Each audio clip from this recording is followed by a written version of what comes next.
The iconic white cliffs of Dover stand as an immutable sentinel, gazing across the narrowest stretch of the English Channel.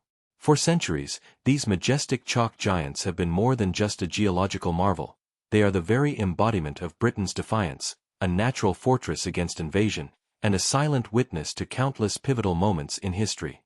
Their sheer scale, brilliant white against the tumultuous gray skies or the serene blue, evokes a sense of timeless grandeur, an enduring symbol of national resilience.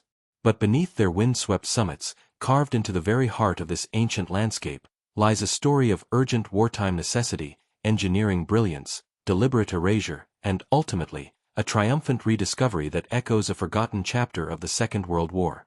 This is the story of the Fan Bay Deep Shelter, a sophisticated network of tunnels that was, for decades, swallowed by the earth, deliberately buried and erased from public memory, a ghost of wartime exigency hidden in plain sight.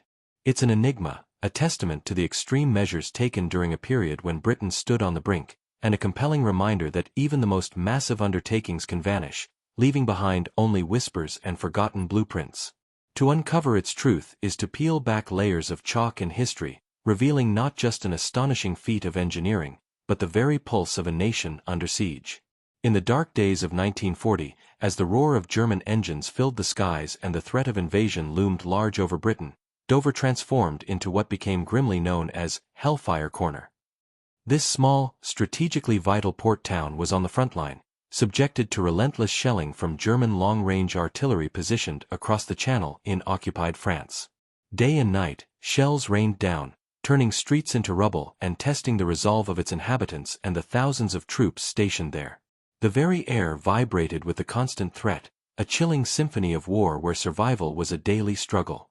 It was a place of immense strategic importance, guarding the gateway to England, a crucial choke point that absolutely had to be held. It was against this backdrop of unyielding peril that Winston Churchill, Britain's indomitable wartime prime minister, made a pivotal visit to Dover in July 1940. He witnessed firsthand the brutal realities faced by the soldiers manning the coastal defenses. The existing gun batteries, vital for repelling potential seaborne invasions and countering the cross-channel bombardment, offered little protection for their crews. His piercing gaze surveyed the exposed positions, the vulnerable troops, and the sheer scale of the threat. The observation was stark and immediate. These men, guarding the nation's shores, needed better protection, a sanctuary deep within the earth that could withstand the relentless barrage and allow them to continue their critical work. Churchill's direct command was clear and unequivocal: build deep shelters. And so, with a speed and urgency born of wartime necessity, work began. Royal engineers, assisted by civilian laborers, embarked on a monumental undertaking, carving a labyrinthine network of tunnels directly into the notoriously difficult chalk cliffs. This wasn't merely a series of trenches, it was an ambitious engineering project, designed to create a self-contained underground world capable of housing and protecting 185 troops, along with vital command centers, ammunition stores, and observation posts. It was a subterranean fortress, an artery of defense running beneath the iconic white face of England. The work was arduous and relentless. Day after day, men toiled in the confined, damp, and often treacherous conditions, hacking away at the chalk face, removing thousands of tons of material. The air would have been thick with dust, the clang of tools echoing through the freshly dug passages. This deep shelter was specifically designed to support three crucial gun batteries positioned high on the clifftop: the Fan Bay, Fan Hole, and Lighthouse batteries. These tunnels would not only provide bomb-proof accommodation and a refuge during shelling but also secure communications lines, medical facilities, and essential amenities, ensuring the troops could operate effectively and survive the constant onslaught. It was a testament to human ingenuity and perseverance, an invisible shield meticulously crafted to safeguard the nation's frontline defenders. Yet, as the war drew to a close and the immediate threat receded, the fate of the Fan Bay Deep Shelter, like many other wartime installations, began to shift. Built for a specific, urgent purpose, its strategic importance diminished with the dawning of peace. By the early 1950s, the tunnels were deemed obsolete, their purpose fulfilled. They were abandoned, left to the silence and the slow encroaching damp of the earth. But this wasn't the end of the story for Fan Bay. Instead, a far more deliberate and extraordinary decision was made: one that would plunge the tunnels into decades of obscurity. In the 1970s, as part of a wider effort to tidy up abandoned military sites and perhaps to remove sensitive installations from public knowledge, the Fan Bay Deep Shelter was intentionally and systematically filled in. Thousands of tons of debris, chalk, soil, concrete, and rubble, were painstakingly poured into its entrances and ventilation shafts, sealing the entire network. It was an act of deliberate historical erasure, a monumental undertaking designed to make these tunnels disappear as if they had never existed. The entrances were buried, the landscape recontoured, leaving only a small, inconspicuous metal cover plate on the clifftop as the sole, cryptic clue to the vast subterranean world that lay beneath. For nearly 40 years, the cliffs held their secret, a silent testament to a forgotten past, a vanished monument to wartime resilience. Local memory faded, maps were updated, and the Fan Bay Deep Shelter became little more than a whisper, if remembered at all. Decades passed, the White Cliffs continued to face the channel, weathering storms and time, their secret almost perfectly kept.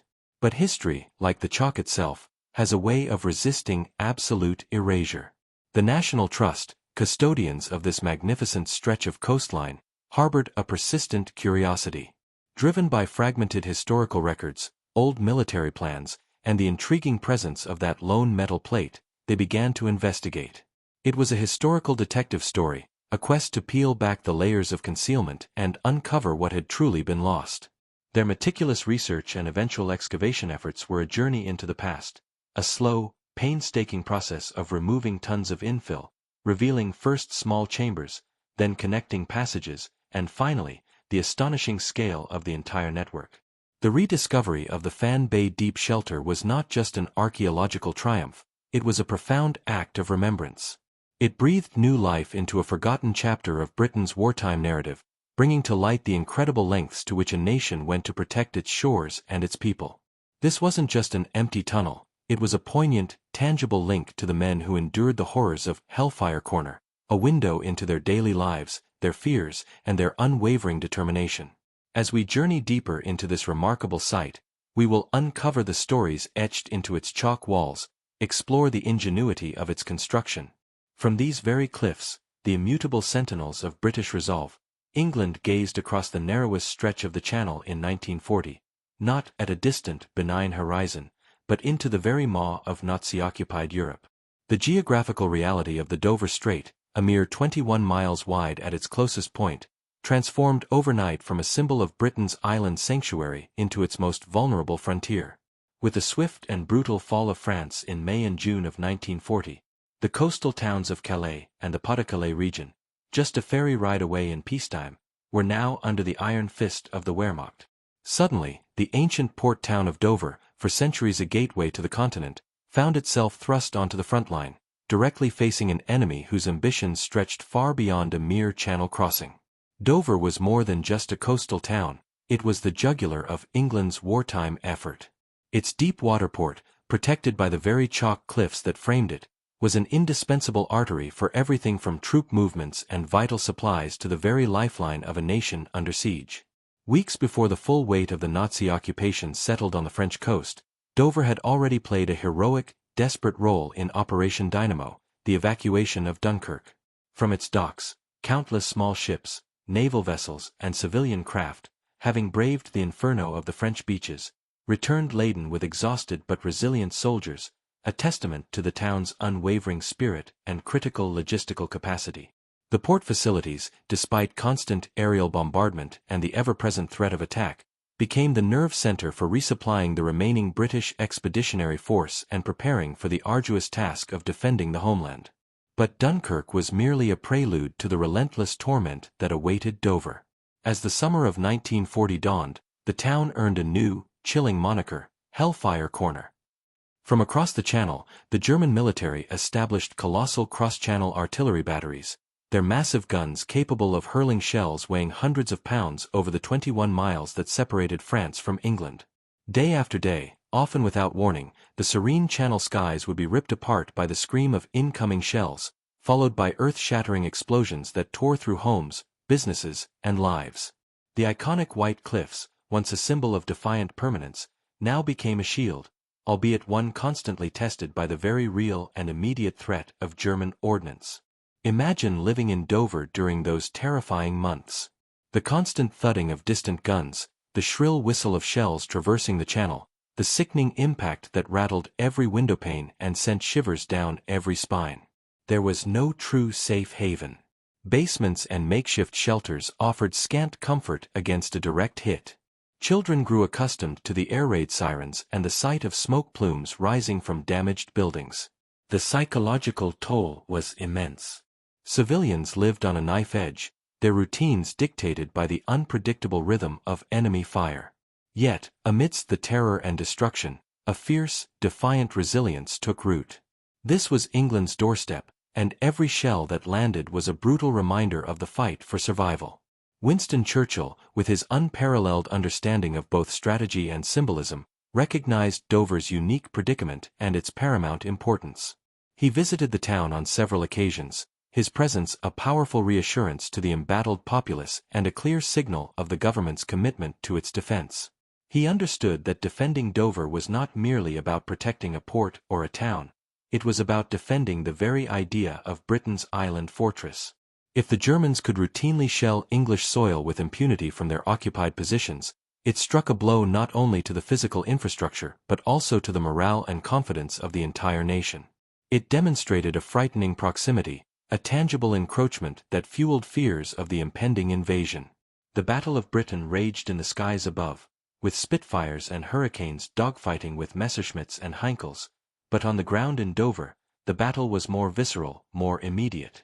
The coastal guns on the English side, often outranged by their German counterparts, responded with defiant fury, their roars adding to the cacophony. Every ship attempting to navigate the strait became a target, every train passing through Dover Station a potential victim. The town's status as the closest geographical point to an enemy poised for invasion meant it was destined to be the front line, the very first point of contact should Operation Sea Lion, Hitler's ambitious plan to invade Britain, ever be launched. Thus, the defense of Dover transcended mere military logistics. It became a national imperative, a symbol of British defiance against overwhelming odds. The strategic thinking was clear: secure Dover, and you secure the narrowest choke point of the channel, safeguarding the vital shipping lanes and preventing any potential amphibious landing from gaining a critical foothold. The need for robust fortifications, for underground shelters capable of withstanding the relentless bombardment, and for observation posts to monitor enemy movements across the strait, became starkly apparent.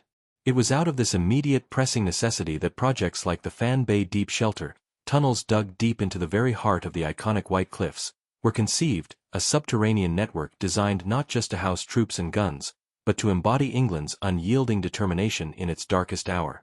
From these very cliffs, the immutable sentinels of British resolve, England gazed across the narrowest stretch of the Channel in 1940, not at a distant, benign horizon, but into the very maw of Nazi-occupied Europe. The geographical reality of the Dover Strait, a mere 21 miles wide at its closest point, transformed overnight from a symbol of Britain's island sanctuary into its most vulnerable frontier. With the swift and brutal fall of France in May and June of 1940, the coastal towns of Calais, Boulogne, and Dunkirk, scenes of agonizing retreat for the British Expeditionary Force, fell like dominoes, bringing the full might of the Wehrmacht to the shores just a stone's throw away. The previous chapter traced this harrowing withdrawal. Now, we delve into the terrifying shadow that immediately followed, the very real threat of invasion. The summer of 1940 was not merely a season, it was a crucible. The euphoria of the Dunkirk spirit, where civilian boats valiantly aided the evacuation, soon gave way to a stark and terrifying realization: Britain stood alone. Paris had fallen. The Maginot Line, once considered impregnable, had been outflanked. The Low Countries were occupied. Across the Channel, a triumphant Adolf Hitler stood astride a conquered continent, his armies seemingly invincible. The collective sigh of relief at Dunkirk was swiftly replaced by a held breath, a desperate waiting for the inevitable blow. The British public, though fiercely resilient, grappled with an unprecedented level of fear. Invasion was no longer a theoretical concept, it was a tangible, looming menace that permeated every aspect of daily life. Hitler, initially, had not anticipated needing to invade Britain. His preferred outcome after the fall of France was for Britain to sue for peace, allowing him to consolidate his gains and turn his attention eastward. He held a strange admiration, perhaps even a grudging respect, for the British Empire, believing they might see the futility of continued resistance. However, under the defiant leadership of Winston Churchill, who famously declared that Britain would never surrender, such a peaceful capitulation became unthinkable. Frustrated by Britain's refusal to yield, and faced with the persistent challenge of the Royal Navy and the RAF, Hitler's attention reluctantly turned to the most audacious and complex military operation he had yet conceived, the amphibious invasion of Great Britain, codenamed Operation Selion, *Silo*. On July 16, 1940, Hitler issued Directive No. 16, formalizing the planning for Operation Selion. The directive was clear in its objectives: eliminate the British Air Force, neutralize the Royal Navy's coastal defenses, and then execute a broad landing across a front stretching from Ramsgate in Kent to Lyme Bay in Dorset. The plan envisioned a massive undertaking, involving some 260,000 German troops in the first wave alone, supported by tanks, artillery, and an estimated 2,000 barges and transport ships. These forces would land on designated beaches, secure bridgeheads, and then swiftly advance inland, aiming to capture London within days and force a decisive British surrender. The scale of the ambition was staggering, matched only by the logistical nightmares it presented. German military planners, particularly within the Kriegsmarine, German Navy, were deeply skeptical. Germany possessed no significant amphibious landing craft doctrine or fleet, making the prospect of crossing the unpredictable English Channel a monumental challenge, especially against the dominant Royal Navy. Admiral Erich Raeder, head of the Kriegsmarine, pointed out that securing absolute air superiority over the Channel and the proposed landing zones was paramount, a task that would fall to the Luftwaffe. This necessity led directly to the intense aerial struggle known as the Battle of Britain, a conflict that began in earnest even as Selion planning accelerated. The fate of the invasion hinged entirely on the Luftwaffe's ability to sweep the RAF from the skies, a contest for which the British were, thankfully, prepared. For Britain, the knowledge that such an invasion was being planned, even if specific details remained unknown, instilled a profound sense of urgency. Intelligence gathering became a critical, round-the-clock operation. Reconnaissance flights over occupied Europe detected concentrations of barges and invasion craft in Channel ports, confirming the worst fears. Coastal communities, particularly those in Kent and Sussex, lived on a knife edge. Every unfamiliar sound, every distant drone of aircraft, raised the chilling possibility of paratroopers descending or landing craft appearing on the horizon. The scenario was a nightmare. German stormtroopers, who had so effortlessly rolled through France, now on British soil, bringing with them the brutality of occupation witnessed across Europe. In response, the nation mobilized with astonishing speed and ingenuity. Thousands of men, too old or deemed unfit for regular service, formed the local defense volunteers, quickly renamed the Home Guard, Dad's Army, to later generations, but a deadly serious force in 1940, armed with whatever they could find. Coastal areas were transformed into a defensive labyrinth. Concrete pillboxes sprang up, roads were mined, beaches were strewn with barbed wire and anti-tank obstacles. Signposts were removed across the country to confuse any invading forces. The message from the government was clear: every man, woman, and child had a part to play in defending their island home. The very idea of British sovereignty, uninterrupted for centuries, was under direct threat, and the nation responded with grim determination. Nowhere was this defensive urgency more acutely felt than in Dover. Geographically, it was the closest point to occupied Europe, making it a prime target for any invasion force. Control of Dover and its strategic port facilities would provide the Germans with a vital staging area and resupply hub, essential for sustaining a large-scale invasion. Consequently, the area around Dover became the veritable front line of Britain's home defense. Churchill himself understood this intimately. He made frequent, often perilous, visits to the coastal defenses, observing preparations firsthand, his bulldog spirit inspiring those around him. He saw the necessity not just for immediate, improvised defenses, but for robust, hardened fortifications that could withstand sustained attack. It was during one of these crucial visits to Dover in July 1940 that Churchill, observing the existing, inadequate defenses, issued a direct order for their radical improvement. He demanded better protection for the coastal batteries, deep underground shelters for troops, and secure command posts that could function even under heavy bombardment. The soft chalk of the White Cliffs, while iconic, offered little natural protection against aerial attack or naval bombardment. What was needed were structures immune to such threats, capable of housing vital personnel and equipment. This directive, born from the palpable fear of Operation Celian and Churchill's unwavering resolve, became the urgent backdrop for the creation of new military infrastructure. Infrastructure like the deep tunnel network that would be carved into the very heart of the White Cliffs, the very structure this documentary seeks to uncover. The shadow of invasion, long and terrifying, had forced Britain to dig deep, literally, into its ancient landscape to defend its future. From these very cliffs, the immutable sentinels of British resolve, England gazed across the narrowest stretch of the Channel in 1940, not at a distant, benign horizon, but into the very maw of Nazi-occupied Europe. The geographical reality of the Dover Strait, a mere 21 miles wide at its closest point, transformed overnight from a symbol of Britain's island sanctuary into its most vulnerable frontier. With the swift and brutal fall of France in May and June of 1940, the coastal towns of Calais, Boulogne, and Dunkirk fell to German forces, bringing the enemy artillery and airfields within terrifying striking distance.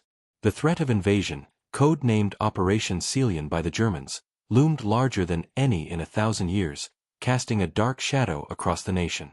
It was into this crucible of fear and defiance that Winston Churchill, Britain's new Prime Minister, stepped in the summer of 1940. A man of action, a pugnacious orator, and a deeply experienced military strategist, Churchill understood that leadership in wartime demanded more than declarations from Whitehall. It required a first-hand, unflinching assessment of the front line, an immediate grasp of the terrain where the very fate of the nation might be decided. His visits to Dover during those perilous months were not mere morale-boosting exercises, they were urgent reconnaissances, vital to shaping Britain's desperate defense. Churchill arrived in Dover, likely in July or August of 1940, the air thick with the acrid smell of coal smoke and the distant, but ever-present, thud of artillery fire from across the Channel. He wasn't one to simply review maps or receive briefings in a safe bunker. He demanded to see the vulnerabilities with his own eyes. Accompanied by military commanders and engineers, he traversed the clifftops, feeling the keen Channel winds, his gaze sweeping across the grey waters, searching for signs of the enemy, calculating distances, assessing angles. He would have observed the telltale splashes of German shells impacting the sea and the land, a grim reminder that Dover was no longer a tranquil port, but a fortress under siege. His visits were characterized by a fierce intensity, a desire to absorb every detail. He would have seen the existing coastal defenses, hastily erected or repurposed, and understood their limitations. The gun batteries that stood proudly on the clifftops, vital for challenging German shipping and, if necessary, an invading fleet, were themselves exposed. Troops manning these critical positions lived in relatively vulnerable surface structures, susceptible to the constant shelling and the growing threat of aerial bombardment. This was not merely a theoretical vulnerability, it was a daily reality. The Hellfire Corner of Kent, as it became known, endured relentless cross-channel shelling and air raids, pushing both military and civilian populations to their limits. Churchill's assessment was swift and uncompromising. He saw brave men in exposed positions, valuable equipment at risk, and a fundamental lack of deep, secure protection against an enemy who now possessed the entire opposite coastline. His experience from the trenches of World War I, and his profound understanding of naval warfare, coalesced into an immediate, decisive conclusion: Britain needed to dig deep. Superficial defenses, however resolute the men manning them, would not suffice against the modern, relentless assault from air and sea. He issued immediate, unequivocal orders. The defensive capabilities along the Kent coast needed to be dramatically enhanced, and not just with more guns, but with secure, invulnerable infrastructure. His vision was clear: command posts, ammunition stores, troop accommodation, and medical facilities, all vital to sustaining a prolonged defense, must be placed beyond the reach of enemy shells and bombs. This meant burrowing into the very bedrock of England, the iconic White Cliffs themselves. This direct intervention, born from Churchill's personal reconnaissance and strategic genius, was the genesis of projects like the Fan Bay Deep Shelter. The concept was simple yet revolutionary for its scale and urgency. Create vast, interconnected tunnel networks that could house hundreds of men, protect vital supplies, and ensure continuous operation of the coastal artillery, even under the heaviest bombardments. These were not just temporary shelters, they were to be fully functional, self-contained underground garrisons. The Fan Bay location, overlooking the narrowest part of the channel and crucial for its commanding views and strategic gun emplacements, became a prime candidate for such a project. Churchill's command translated directly into the urgent initiation of construction here, and at other key points along the coast. It was a monumental undertaking, demanding incredible feats of engineering under immense pressure and absolute secrecy. The chalk cliffs, while providing a natural barrier, also presented unique challenges for digging and shoring. Teams of Royal Engineers and civilian tunnellers worked around the clock, often in perilous conditions, knowing that every inch gained underground was another layer of protection for Britain. The construction of the Fan Bay Deep Shelter, born from the direct orders of a Prime Minister staring down an existential threat, was a testament to Britain's unyielding resolve. It was an audacious project, undertaken in the darkest hours, a physical manifestation of Churchill's defiant vow that, "We shall never surrender." From his personal inspection, his keen observations, and his unshakable belief in the need for robust defense, a hidden world began to take shape beneath the White Cliffs, a vital, secretive stronghold designed to resist the invasion that never came, but which stood ready to face it, nonetheless. In the immediate aftermath of Winston Churchill's pivotal visit to Dover in 1940, with the shadow of invasion looming large and the roar of German artillery echoing across the Channel, the command was issued: fortify Britain's most vulnerable frontier. Yet, protecting the coastline was not merely about emplacing guns, it was about safeguarding the men who would operate them, ensuring their survival against relentless enemy bombardment. The solution, audacious and demanding, lay not on the iconic White Cliffs, but deep within them. This was to be the site of the Fan Bay Deep Shelter, a hidden labyrinth designed to house 3 vital gun batteries and shield 185 troops from the fury of the gathering storm. But to carve such a sanctuary into the very bedrock of England presented an engineering challenge of monumental proportions, demanding ingenuity, immense labor, and a level of secrecy rarely achieved. The White Cliffs of Dover, while symbolically impregnable, are geologically a paradox. Composed of soft, porous Cretaceous chalk, formed from the skeletal remains of ancient marine organisms, they offer both convenience and peril to the tunneler. Chalk is relatively easy to dig compared to granite or basalt, a seemingly advantageous trait when speed was paramount. Picks and shovels could bite into it, making rapid progress possible where harder rock would demand explosives and heavy machinery. However, this very softness came with a deadly caveat. Chalk is inherently unstable, prone to fracturing and collapse, especially when exposed to air and moisture. It is also permeable, meaning groundwater could seep through, turning sections into a muddy, treacherous slurry. The delicate balance was to exploit its malleability without succumbing to its treacherous nature, to dig fast without compromising structural integrity.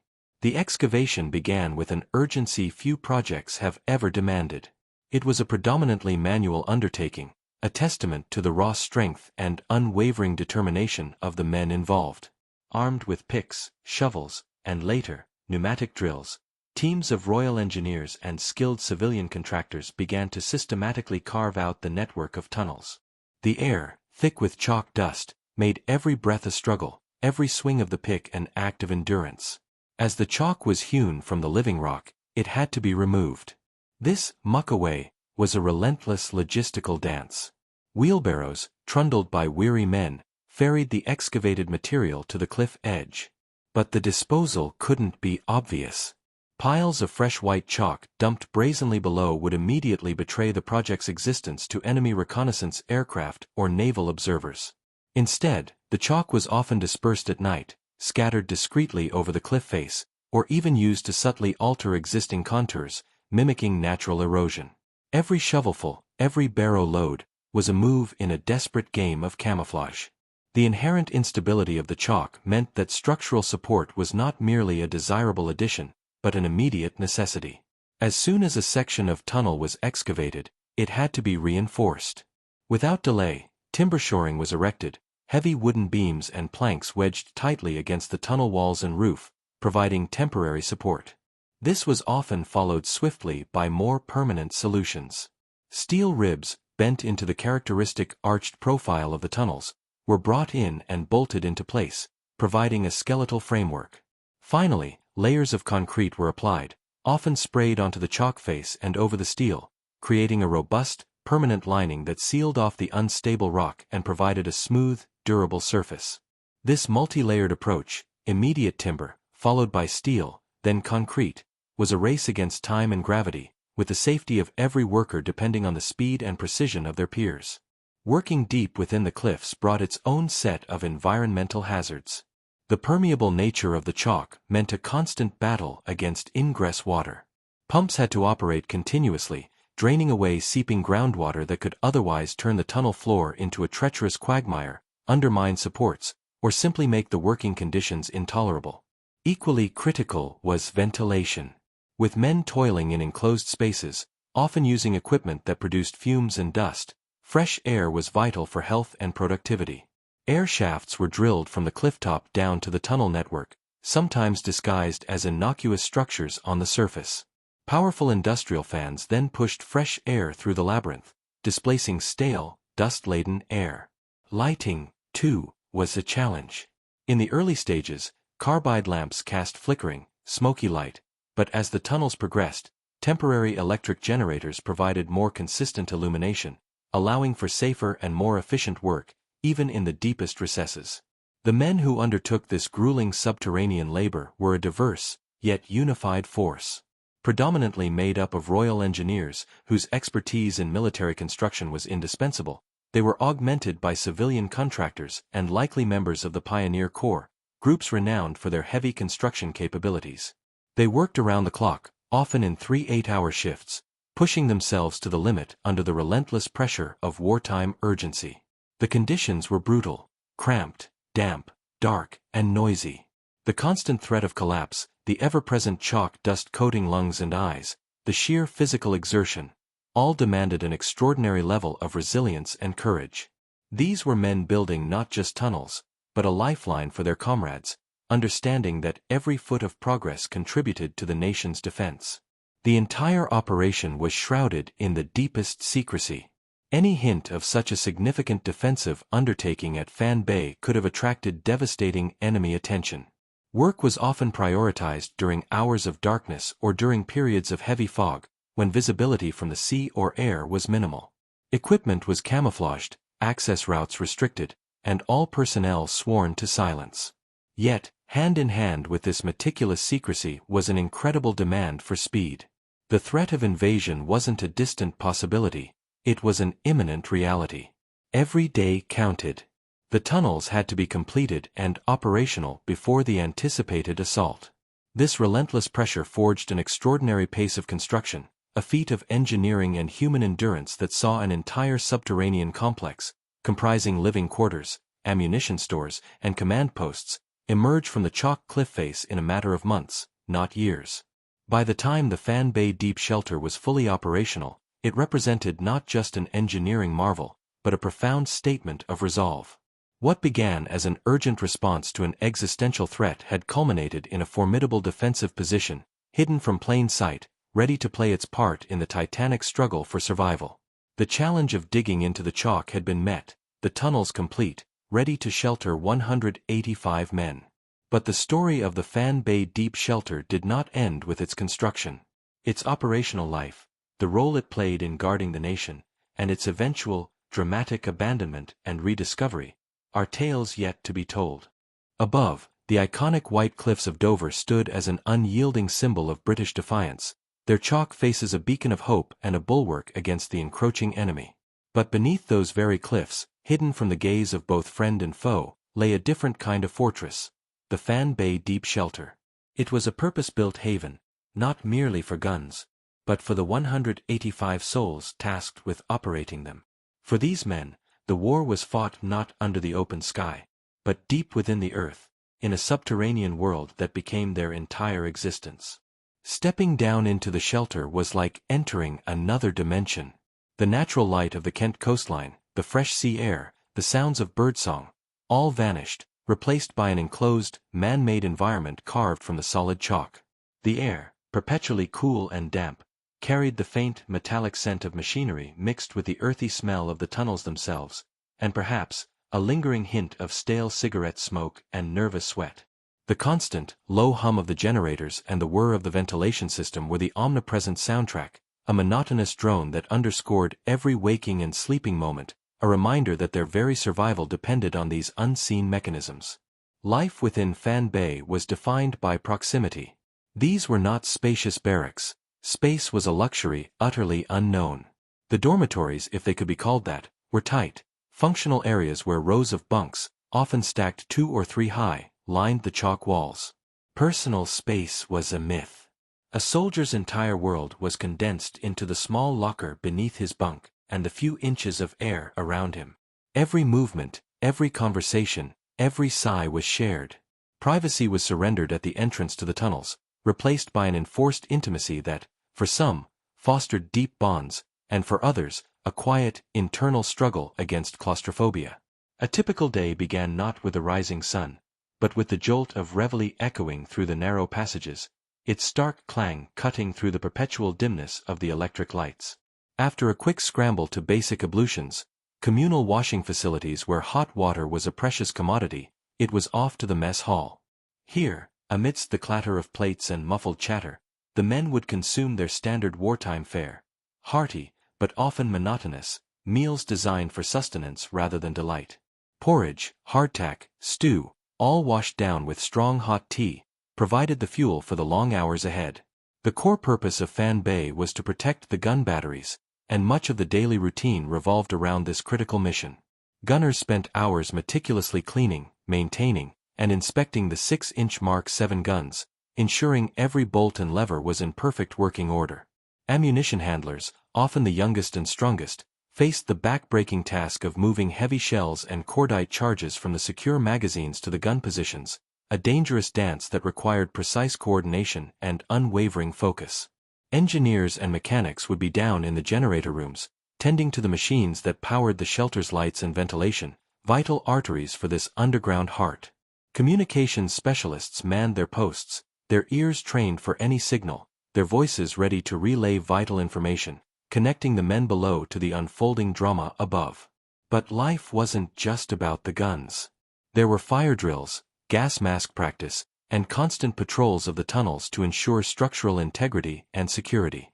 Beyond their primary roles, every man had a part to play in the running of their subterranean world. Cooks toiled in the kitchens, medical orderlies tended to cuts, scrapes, and the inevitable coughs and colds that spread easily in confined spaces, and administrative staff managed the endless paperwork of troop movements, supplies, and communications. Each role, no matter how seemingly mundane, was a cog in the larger machine of defense. The psychological toll of living underground, cut off from the natural world, was profound. The absence of sunlight was perhaps the most insidious challenge. Days blurred into nights, the body's natural rhythms disrupted, leading to fatigue, irritability, and a pervasive sense of disorientation. The constant artificial light, while necessary, cast a pallor over faces and seemed to amplify the feeling of being perpetually encased. For many, a deep, gnawing claustrophobia was a constant companion, exacerbated by the occasional distant rumble of enemy shelling or the chilling thought of a direct hit trapping them beneath tons of chalk. Yet, in this crucible of confinement and fear, an extraordinary camaraderie blossomed. Shared hardship forged bonds of brotherhood that transcended rank. Men relied on each other not just for operational efficiency, but for emotional support.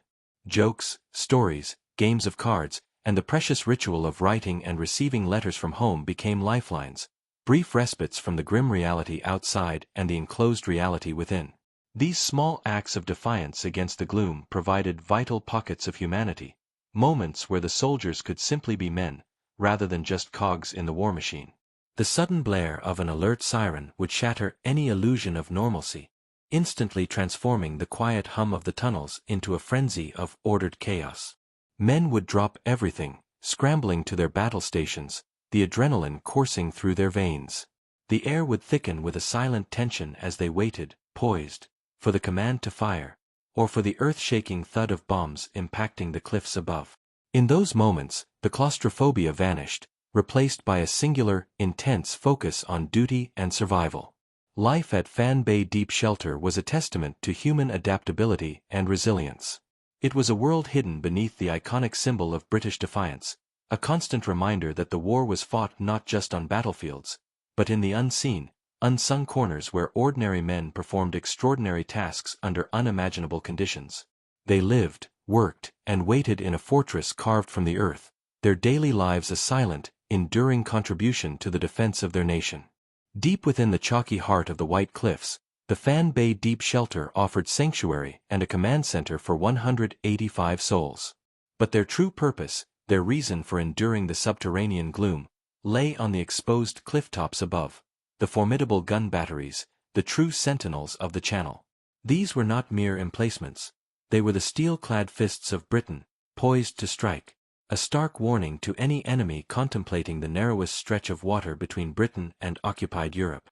The guns of Dover, a legendary defensive bulwark since Napoleonic times, were now upgraded and revitalized, a crucial component of Britain's wartime strategy.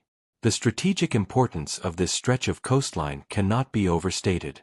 From Dover, the English Channel narrows to just 21 miles, a treacherous corridor for any vessel, friend or foe. After Winston Churchill's urgent visit in 1940, the need for robust coastal defenses became paramount, especially with the looming shadow of Operation Ceylon, Hitler's ambitious plan for a cross-channel invasion. The Fan Bay Deep Shelter, along with its adjacent battery, was just one node in a sophisticated network designed to turn this vulnerability into an impassable gauntlet. 3 primary batteries stood guard, each with a distinct, yet interconnected, role: Fan Bay Battery, Howham Battery, and the mighty Wanstone Battery.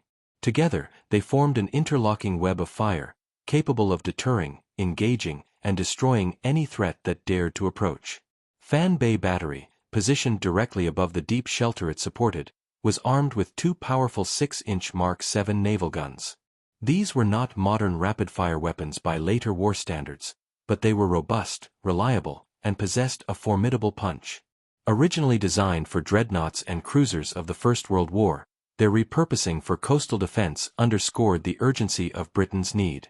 Each gun barrel, weighing several tons, could hurl a 100-pound armor-piercing or high-explosive shell up to 14,000 yards, or roughly 8 miles, with surprising accuracy. Their primary role was anti-shipping, engaging enemy E-boats, destroyers, and merchant vessels attempting to navigate the channel. The operation of these guns was a complex ballet of precision and brute force, involving a dedicated crew for each weapon.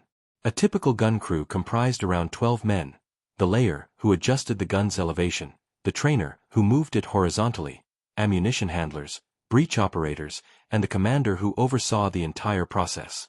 Once a target was identified by observation posts or early radar systems like Chain Home Low, its bearing and range were fed into the gun plotters within the deep shelter. Here, intricate mechanical calculators translated this data into precise firing solutions, elevation and traverse, which were then relayed to the gun crews above. The deafening roar as a 6-inch gun discharged was a visceral reminder of its destructive power, the entire cliff face shuddering with the concussion, followed by the distant splash or explosion as the shell found its mark. The coordinated fire of Fan Bay's guns could create a deadly crossfire, an impenetrable barrier of steel and spray. Further west along the cliffs, Howham Battery reinforced this defensive line with an even heavier punch. Here, 2 9.2-inch Mark X naval guns were placed. These colossal weapons, even older in design than the Fan Bay guns, were capable of firing a 380-pound shell up to an astonishing 30,000 yards, nearly 17 miles. Their immense range and destructive power meant they could engage larger, more resilient targets such as enemy cruisers, troop transports, or even battleships attempting a daring dash through the channel. The logistical challenge of supplying these enormous guns was immense. Each shell, weighing more than 2 men could comfortably lift, had to be hoisted and loaded, a slow, methodical process demanding immense strength and coordination. Howham's role was to provide long-range interdiction, disrupting enemy formations well before they could pose a direct threat to British shores. The crowning jewel of Dover's coastal artillery was Wanstone Battery, boasting two truly monumental 14-inch Mark VII naval guns. These were the behemoths of the fleet, originally destined for battleships, now repurposed as static giants of the cliffs. Each gun could launch a staggering 1,590-pound shell, equivalent to a small car, over 40,000 yards, a phenomenal 23 miles. Such was their range that their shells could fall almost halfway across the English Channel, into waters controlled by the Germans. Johnstone's presence was a clear deterrent to any major German naval movements or a large-scale invasion fleet. The sheer energy released by their firing was enough to shatter windows in nearby villages and send vibrations miles inland. Their primary function was strategic deterrence, capable of inflicting catastrophic damage on capital ships or massed invasion craft, turning the channel into a killing zone. The operational procedures across all three batteries were a marvel of wartime engineering and human coordination. Each battery was equipped with sophisticated, albeit rudimentary by modern standards, fire control systems. Spotters and observation posts, often fortified concrete structures disguised as cottages, kept constant vigil, scanning the horizons with powerful binoculars. As radar technology advanced, it was integrated, providing night and fog capabilities, allowing the gun batteries to become truly 24/7 sentinels. The data from these sources would flow to the plotting rooms, often deep underground for protection, where skilled personnel would calculate trajectories, windage, and target speed, feeding the precise instructions back to the gunners on the surface. This intricate dance of observation, calculation, and execution ensured that Britain's coastal guns were amongst the most effective in the world. The men who served these powerful weapons lived a life of constant vigilance and readiness. While the deep shelter provided a degree of safety from air raids and shelling, the gun emplacements themselves were highly exposed. They endured the biting channel winds, the relentless spray, and the ever-present danger of enemy return fire or aerial attack. For these gun crews, the war was not a distant abstraction but a tangible, ever-present threat. The channel itself was a battleground, alive with the movement of ships, the patrols of aircraft, and the constant tension of waiting for the enemy to make their move. The roar of the guns was not just a sound, it was the voice of British defiance, echoing across the treacherous waters, a promise that the White Cliffs would never fall. These three batteries, Fan Bay, Howham, and Johnstone, formed an indispensable part of Fortress Dover. They were the steel guardians, the vigilant sentinels that helped ensure the English Channel remained a barrier, not a bridge, for the enemy. Their mighty guns, capable of raining destruction across the sea, stood as a testament to British ingenuity and resolve. They were a crucial element in thwarting the invasion threat of 1940 and continued to dominate the Channel throughout the war, protecting vital shipping lanes and preventing German naval incursions. The deep shelter at Fan Bay wasn't just a refuge, it was the nerve center for a critical part of Britain's defense, housing the very men who brought these formidable engines of war to life. From the very outset of World War II, Dover, a historic port town nestled on England's southeastern coast, found itself thrust into an unenviable and perilous position. Its iconic white cliffs, once a symbol of British defiance and the gateway to Europe, now stared directly across the narrowest stretch of the English Channel, a mere 21 miles, at the occupied shores of France. Here, across the churning waters, Adolf Hitler's vision of a new European order began to solidify, and with it, the construction of the formidable Atlantic Wall. From the moment the Nazis poured into Calais and the Pas-de-Calais region, Dover became the front line, a besieged bastion against an ever-present, palpable threat. This unique, terrifying proximity earned it a grim but apt moniker, Hellfire Corner. The term was not bestowed lightly. It was a lived reality, forged in the crucible of ceaseless bombardment that began in the summer of 1940 and scarcely abated for the next 4 years. German long-range artillery, monstrous guns with names like Gustav and Dora, though those specific ones weren't deployed here, the intent and range were similar. But more commonly the Krupp K5 railway guns and large-caliber coastal batteries were strategically emplaced along the French coast. These terrifying behemoths could hurl shells weighing over a ton, traveling at incredible speeds, right into the heart of Dover. The sound of their firing, a distant rumble across the water, became a chilling prelude to the thunderous explosions that would follow seconds later, a sickening thud echoing through the chalk cliffs and shaking every building in the town. Life in Dover became a constant, nerve-wracking gamble. Air raid sirens, a mournful wail that punctuated daily life, often heralded not just approaching aircraft, but the imminent arrival of cross-channel shells. Residents learned to distinguish the whistle of an incoming shell, a sound that could freeze the blood, from the roar of overhead bombers. Each day brought fresh devastation. Homes shattered, businesses obliterated, infrastructure crippled. The population, though significantly evacuated, remained resilient, many refusing to abandon their town, adapting to a subterranean existence in bomb shelters and the repurposed ancient caves dug into the cliffs. They learned to repair, rebuild, and carry on, their resolve hardening with every new attack. Children went to school in basements, and adults worked under the perpetual shadow of death from above and across the water. But it wasn't just shells. The skies above Dover were a contested battleground, scarred by the contrails of dogfights and the black plumes of anti-aircraft fire.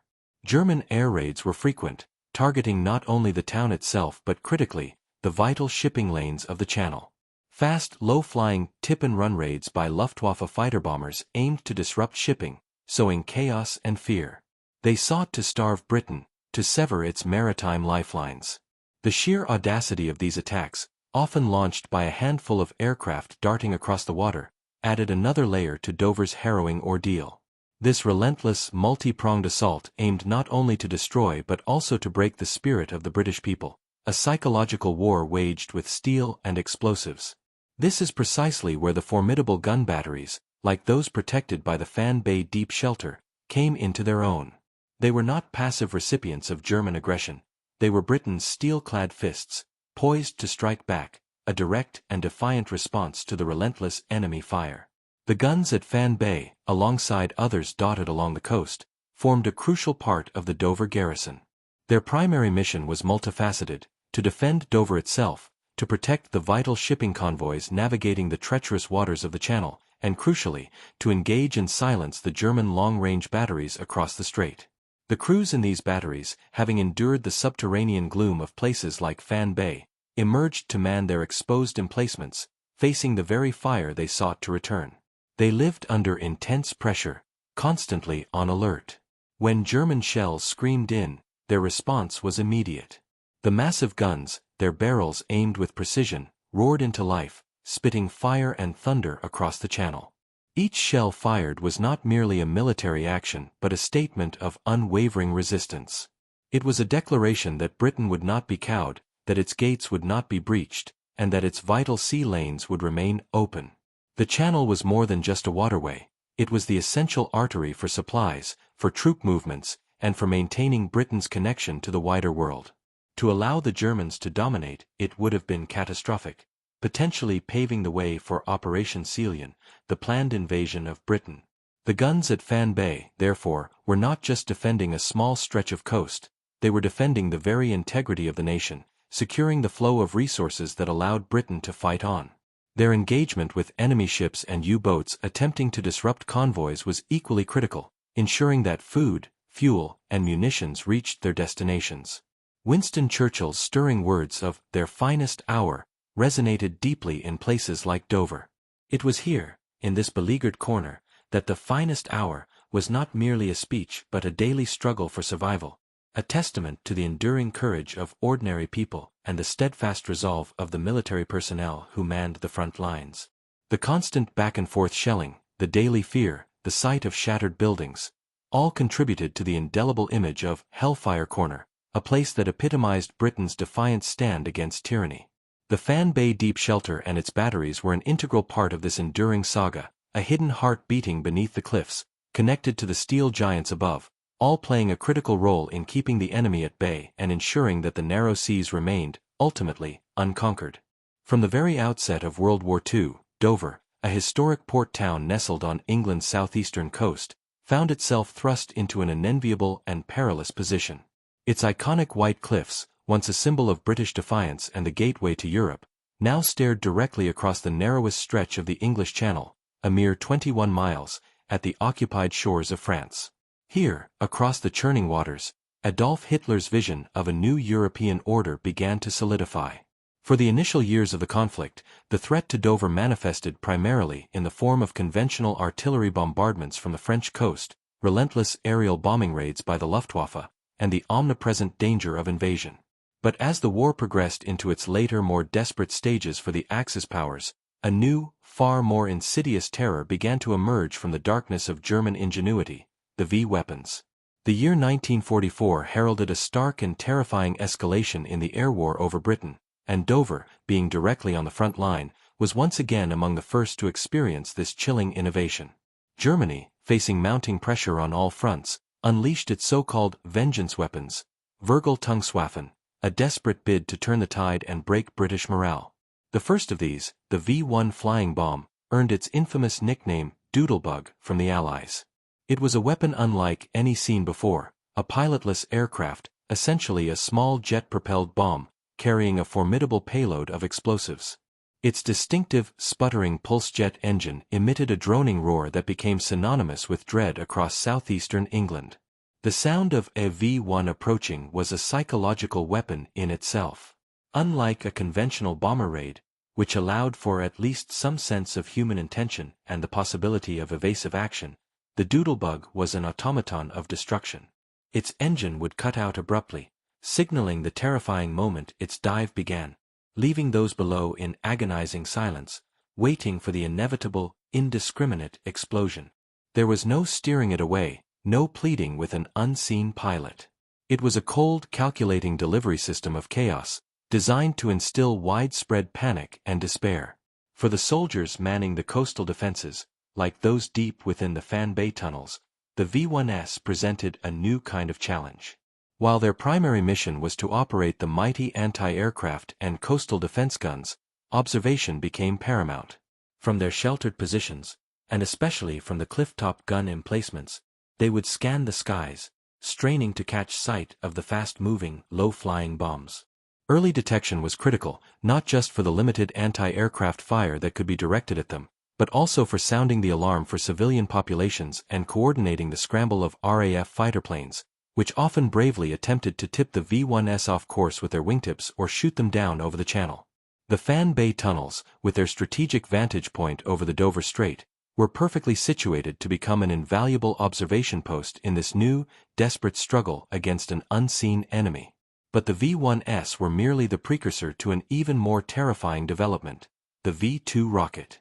Launched from deep within occupied Europe, the V-2 was a ballistic missile, an astonishing feat of engineering for its time, capable of reaching altitudes far beyond the reach of any aircraft or anti-aircraft gun. Crucially, it descended from the stratosphere at supersonic speeds, meaning there was absolutely no warning. No distinctive drone, no sudden cutout. The first indication of a V-2 attack was the deafening explosion itself, followed moments later by the terrifying double crack of its sonic boom as it broke the sound barrier. It was, in essence, a bolt from the blue, an invisible fist striking with devastating force and utter impunity. For the people of Dover, and indeed for London and other major targets, the V-2 represented the epitome of helplessness. One moment, life was proceeding as normal; the next, a street, a building, a community could be utterly annihilated without a single second's notice. The indiscriminate nature of these attacks, striking military targets and civilian homes with equal indifference, was a profound psychological blow. The casualties were horrific, the destruction widespread, and the fear it instilled was pervasive and deeply unsettling. Within the subterranean sanctuary of Fan Bay, the 185 troops stationed there would have experienced these attacks with a unique blend of horror and grim determination. While the deep shelter itself offered protection from the direct blast of AV-2, the psychological toll was immense. The ground above them would shake violently, the muffled thud of distant explosions would resonate through the chalk, a constant reminder of the unseen terror raining down. Their comrades on observation duty, or those manning the clifftop guns, would be directly exposed to these indiscriminate attacks, adding another layer of anxiety and peril to their already dangerous duties. Yet, even in the face of such overwhelming odds, Fan Bay's strategic importance did not diminish, it evolved. The observation posts were crucial for recording impact locations, assessing damage, and directing emergency services. The communications network within the tunnels ensured that vital information could be relayed quickly, coordinating defensive efforts and humanitarian responses. These tunnels were not just a haven for troops, but a vital nerve center for monitoring the unfolding horrors of the rocket era, ensuring that Dover, battered but unbowed, could continue its critical role in the war effort. The V-weapon era marked a dark and desperate chapter of World War II, a time when technological terror reached new heights. For those at Fan Bay, surrounded by the iconic white cliffs that bore witness to so much, the constant threat of the V-1 and V-2 underscored the relentless, evolving nature of warfare. Their deep shelter, originally conceived as a defense against invasion and conventional bombing, proved equally vital as a sanctuary and observation post against these new, terrifying instruments of destruction. The echoes of those rocket attacks, the fear they instilled, and the resilience they demanded, remain a poignant reminder of the relentless peril faced by those who stood guard at Britain's front line. From the very outset of World War II, Dover, a historic port town nestled on England's southeastern coast, found itself thrust into an unenviable and perilous position.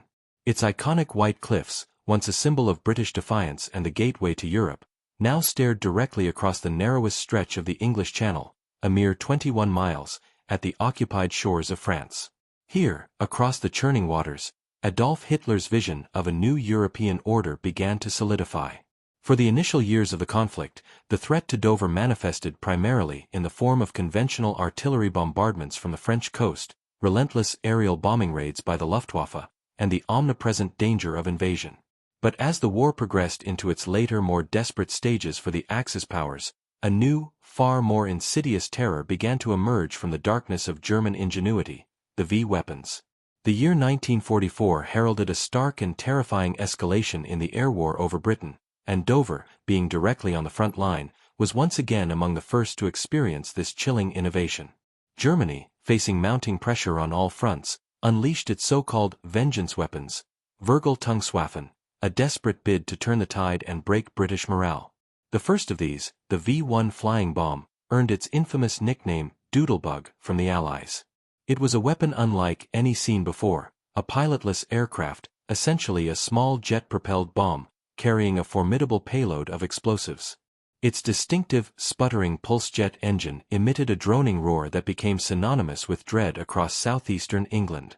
The sound of a V-1 approaching was a psychological weapon in itself. Unlike a conventional bomber raid, which allowed for at least some sense of human intention and the possibility of evasive action, the Doodlebug was an automaton of destruction.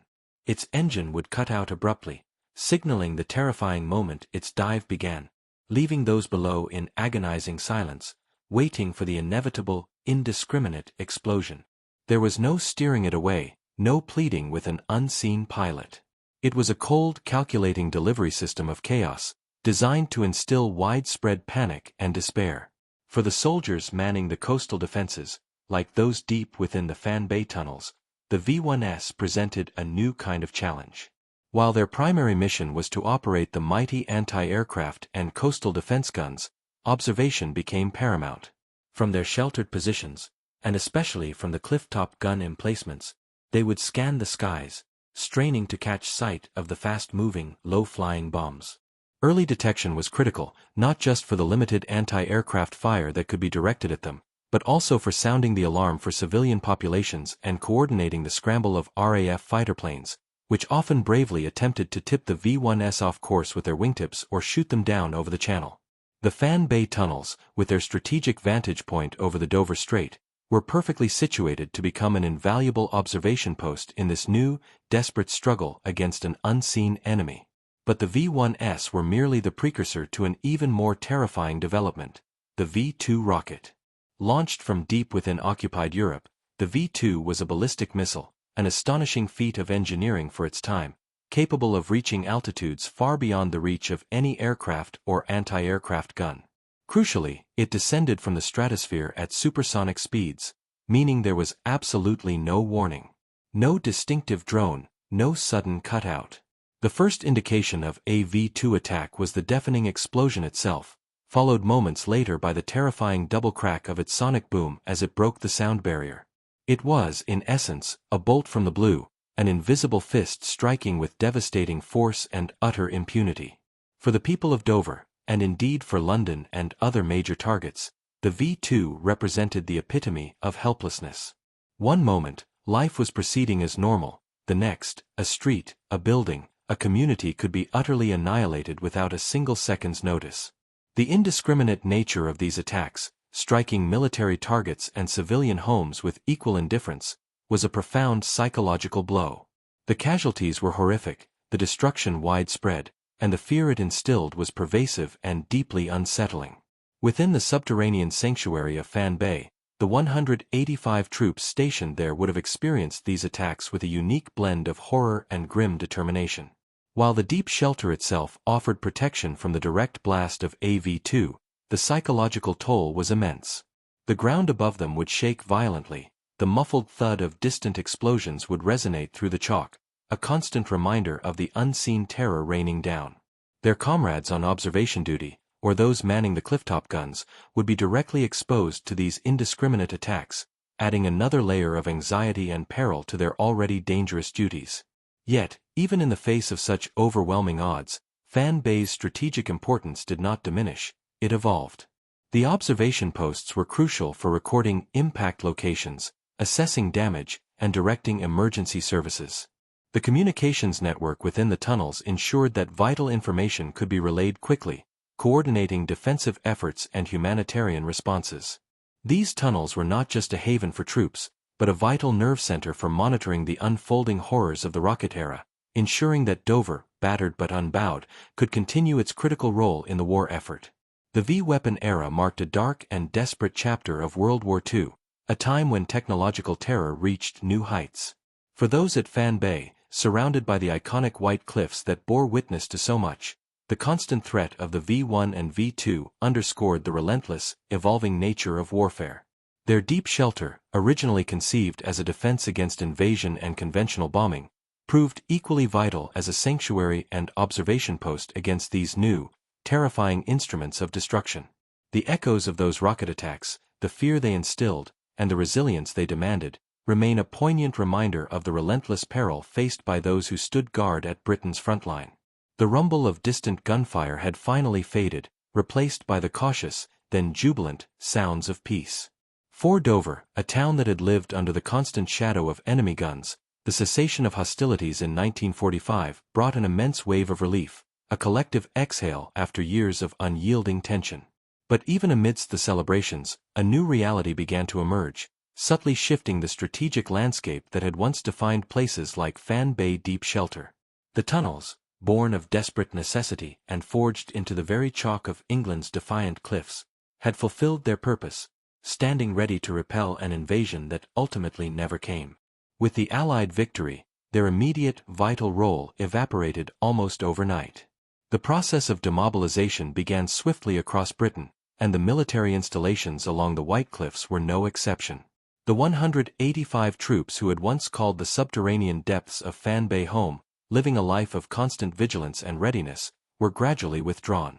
Many returned to their families, eager to rebuild lives disrupted by war, while others transitioned to new military roles. The powerful 6-inch naval guns, which had dominated the clifftop with their imposing presence and the promise of devastating firepower, were methodically dismantled. These colossal engines of war, symbols of an era, were either repurposed, scrapped, or shipped off to other parts of the Commonwealth, their silent departure leaving an undeniable void on the batteries they once guarded. The intricate machinery, the ammunition hoists, the range-finding equipment, all the sophisticated components that made the gun battery a formidable defensive asset, were systematically removed, leaving behind only the concrete emplacements and the now silent tunnels. As the 1940s gave way to the 1950s, the world transformed at an astonishing pace, and with it, the very nature of warfare. The advent of the atomic bomb had fundamentally reshaped global strategy, ushering in an era where massive armies and conventional coastal defenses seemed almost quaint in comparison to the existential threat of nuclear annihilation. The devastating power unleashed over Hiroshima and Nagasaki had demonstrated that future conflicts would likely be fought not by ground invasion across a narrow channel, but by long-range bombers and, increasingly, intercontinental ballistic missiles. The idea of an enemy force crossing the channel in an armada, only to be repelled by fixed gun batteries, became a relic of a bygone age. This dramatic shift in military doctrine rendered sites like Fan Bay Deep Shelter strategically obsolete. Its original purpose, to protect against a seaborne invasion and to engage enemy shipping, was no longer a primary concern for British defense planners. The Cold War, which quickly settled over Europe, presented a different kind of threat: ideological confrontation, proxy wars, and the terrifying prospect of mutually assured destruction. The emphasis shifted from static, conventional defenses to air superiority, advanced radar networks, and nuclear deterrence. Investments were poured into new technologies: jet fighters, early warning systems, and submarines capable of carrying nuclear payloads, rather than maintaining a network of deep shelters and coastal artillery designed for a war that had ended. Furthermore, post-war Britain faced significant economic challenges. The immense cost of the war had left the nation heavily indebted, and austerity measures were a harsh reality. Maintaining numerous wartime installations, complete with their infrastructure and potential personnel, was an unsupportable luxury. Every penny counted, and resources had to be directed towards rebuilding the nation, developing new industries, and funding the emerging defense strategies of the Cold War. The maintenance of the vast tunnel network, with its complex ventilation, drainage, and lighting systems, would have been an ongoing expense that offered little in return given its diminished strategic value. The shelters at Fan Bay, once a symbol of ingenuity and resilience, quickly became an economic burden. The gradual abandonment of Fan Bay Deep Shelter was not a sudden, dramatic event, but rather a slow, almost imperceptible decline. Initially, the tunnels might have served as temporary storage or been kept in a state of minimal readiness, perhaps for emergency use. But as the years progressed, personnel were further reduced, equipment was stripped away, and the doors that once buzzed with activity grew quiet. The sophisticated communication lines went dead, the generators fell silent, and the air that once circulated fresh and cool through the ventilation shafts grew heavy and still. The intricate electrical systems, designed to power an entire underground community, were likely left to decay, or perhaps scavenged for parts. Eventually, the tunnels were deemed entirely redundant. The decision was made to formally decommission the site, transitioning it from a forgotten military asset to a forgotten hole in the ground. The entrances were secured, not to keep an enemy out, but to prevent unauthorized access and the associated dangers of abandoned underground structures. Heavy steel doors, which had once sealed the complex against aerial bombardment, were likely bolted shut or welded, their locks growing stiff with disuse. Nature, ever patient, began its slow reclamation. Water seeped through the chalk, stalactites formed, and the damp air of the deep shelter slowly began to erase the human presence that had once filled its passages with purpose and the echoes of war. By the mid-1950s, Fan Bay Deep Shelter, once a symbol of Britain's resolve, had receded into the cliffs, becoming a silent, forgotten sentinel, a testament to a war won and a world irrevocably changed. Its formidable defenses, once cutting-edge, were now mere historical footnotes in the rapidly evolving landscape of military technology and global politics.